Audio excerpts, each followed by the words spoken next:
Yo soy Silvia Casanova, he hecho el Bootcamp Mobile.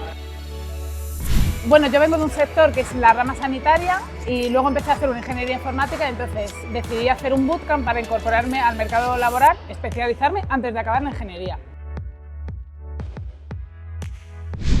Pues fue un poco por casualidad, porque conocí a un profesor que trabajaba aquí y me pareció buena idea y estuve mirando el contenido y tal y lo vi muy completo.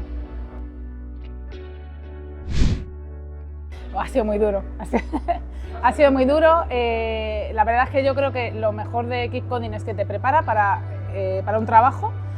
Directamente lo que quieren es prepararte para que tú salgas y puedas incorporarte al mercado laboral. O sea, elimina todo lo que sobra en una ingeniería, por ejemplo, lo que sobra en un ciclo formativo.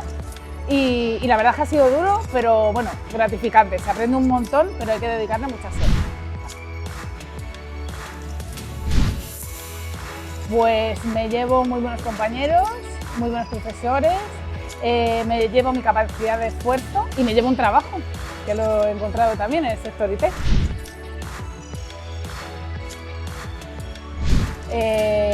Me ayuda muchísimo porque al final coincides con tus compañeros, aunque sea online, es como que tenemos un apoyo ahí constante, ves a personas que están pasando por lo mismo, que están trabajando y que tienen que aparte hacer el bootcamp y es un poco también contactos, o sea, yo creo que es fundamental tener ahí la comunidad. Vine al evento de inicio y eso ya me hizo poner cara física a las personas que luego iba a ver online, entonces está muy chulo.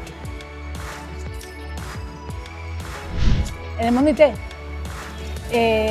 esforzarse mucho. O sea, el que quiera hacer un curso, incorporarse al mundo laboral y ya está, con eso no se acaba, hay que tener de todo.